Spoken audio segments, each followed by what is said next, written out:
Sebelum lanjut nonton video ini, jika kalian suka dengan channel Pegawai Jalanan, silahkan kalian support kami dengan cara subscribe dan klik tanda loncengnya. Silahkan gunakan headset Anda untuk mendapatkan kualitas suara yang jernih. Selamat menonton.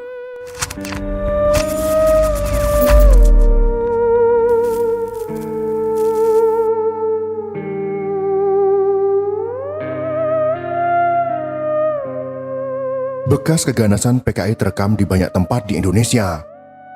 Banyaknya monumen dan prasasti dibangun untuk para korban kejahatan mereka. Monumen itu seakan menjadi pengingat kepada generasi sekarang bahwa begitu kelamnya sejarah bangsa ini. Saat terjadi pemberontakan PKI pada tahun 1948, Magetan di Jawa Timur menjadi saksi kekejaman PKI yang dipimpin oleh musuh. Para pejuang, ulama, santri dan tokoh masyarakat serta seluruh elemen masyarakat telah menjadi korban kebiadaban mereka. Tak terhitung berapa banyak kiai dan santri yang nyawanya melayang sia-sia di tangan PKI. Mereka jadi korban keganasan serta kebrutalan PKI. Kiai dan santri menjadi sasaran utama yang diincar karena mereka dianggap sebagai oknum yang paling bertanggung jawab atas gagalnya pendirian Republik Soviet di Indonesia. Tragedi pembantaian yang dilakukan PKI saat itu menjadi lembaran hitam dalam sejarah yang menimpa kaum santri dan ulama di negeri ini. Pada tanggal 18 September tahun 1948, kantor polisi di Goranggareng tiba-tiba diserbu ribuan orang. Orang-orang tersebut membawa senjata tajam, seperti parang dan bambu runcing, bahkan tidak sedikit yang membawa senjata api berjenis pistol. Mereka adalah para anggota PKI. Mereka kemudian menangkap para polisi dan melucuti senjatanya. Duryat yang saat itu menjabat sebagai kepala polisi tidak luput dari penangkapan yang dilakukan oleh orang-orang PKI. Para polisi ini kemudian digiring beramai-ramai.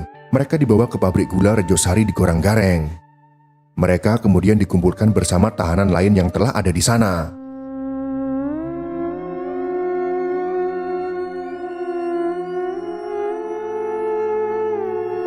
Di tempat lain, M. Sudibyo yang saat itu menjabat sebagai Bupati Magetan juga mengalami nasib yang sama.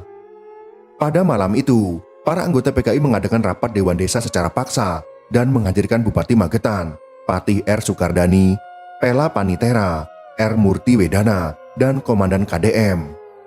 Meskipun mereka mengatakan itu adalah sebuah rapat, tapi sebenarnya itu adalah intimidasi dari pihak FDR PKI ke pihak pemerintah setempat. Rapat kemudian memanas setelah PKI mengemukakan pendapat tetapi banyak yang menentangnya.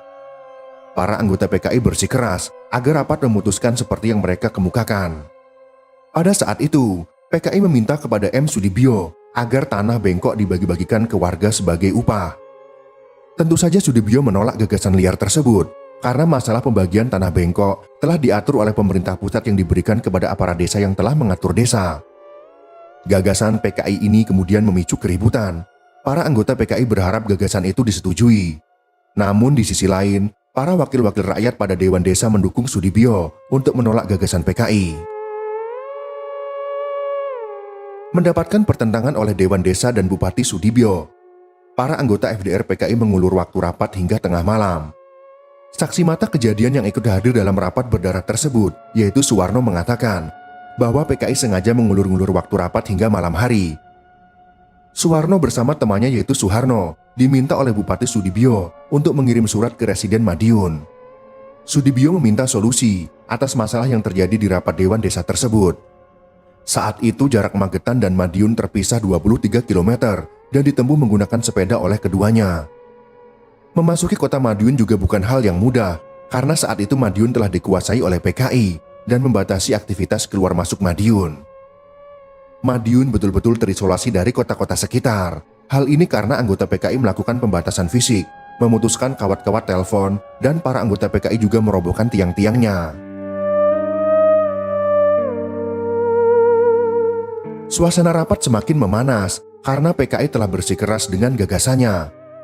Karena tidak menemukan kesepakatan, orang-orang yang ada di dalam pendopo desa kemudian digiring oleh anggota PKI.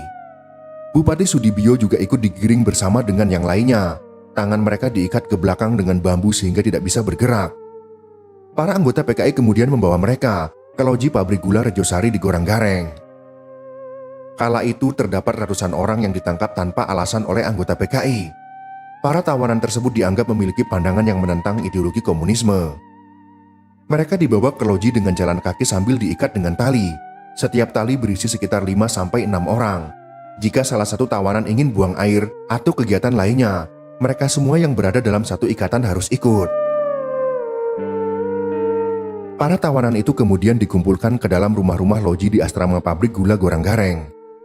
Dalam satu kamar yang berukuran 4x4 meter, diisi sekitar 40-45 orang tawanan.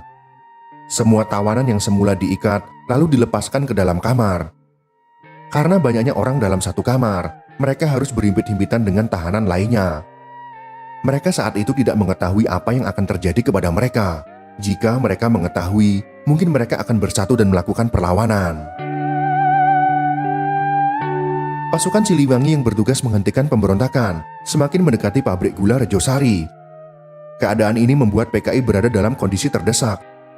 Mereka kemudian bertindak membabi buta dan melakukan penembakan kepada para tahanan secara bergantian dari luar tahanan. Para tahanan menjadi sasaran tembak yang membabi buta.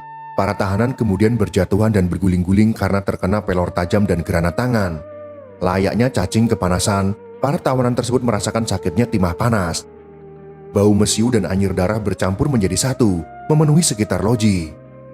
Saat tembakan dihentikan, mayat-mayat bertumpukan, dan darah pun memenuhi ruangan. Sesekali terdengar jeritan kesakitan, dan ada pula nafas tersengal-sengal meminta minum. Begitu kerasnya jerit kesakitan yang mereka rasakan, sebelum akhirnya keadaan menjadi sunyi.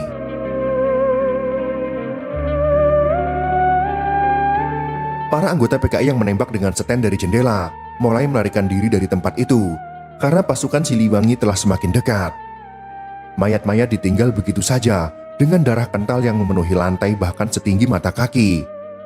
Bahkan saat penduduk yang datang mengangkat para korban ikut merasakan kengerian yang dilakukan oleh anggota PKI.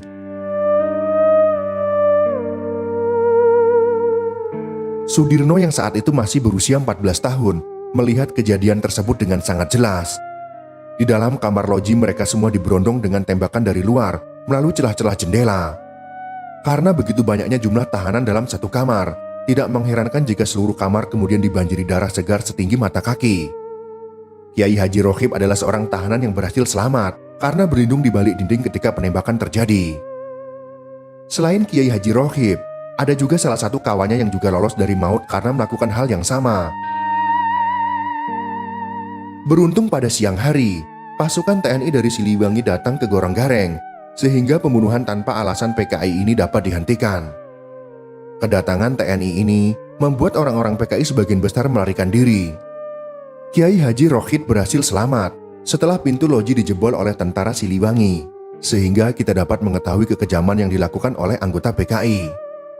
Dari ratusan orang yang menjadi sasaran tembak, hanya ada 5 orang yang selamat dari tragedi berdarah tersebut.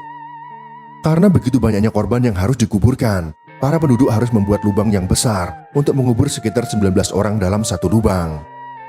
Banyak para anggota polisi, ulama, santri dan tokoh masyarakat menjadi korban kebiadaban tersebut. Tidak sedikit pula orang-orang yang tak bersalah yang menjadi korban kekejaman mereka. Itulah kebiadaban anggota PKI yang membantai orang-orang yang tidak sepemikiran dengan ideologi mereka. Anggota PKI menganggap agama adalah musuh utama mereka dan dikatakan bahwa mereka risih dengan orang-orang yang sholat. Sikap tidak suka pada agama mereka tunjukkan dengan cara berkata-kata sinis. Selain pembunuhan keji, mereka juga melakukan perampokan dan kekerasan dengan cara menyeret para penduduk untuk dijadikan tawanan. Loji tempat dilakukannya pembunuhan massal ini menjadi saksi bisu sejarah kelam bangsa Indonesia. Tragedi ini adalah sebagai pengingat tentang kekejaman yang pernah dilakukan oleh PKI. Bahkan setiap bulan September dan Oktober, banyak orang yang melakukan tabur bunga di dekat pabrik ini. Itulah sekelumit kisah tentang Loji Rejosari yang menjadi saksi bisu kekejaman PKI. Semoga kisah sejarah ini bisa bermanfaat untuk kita semua.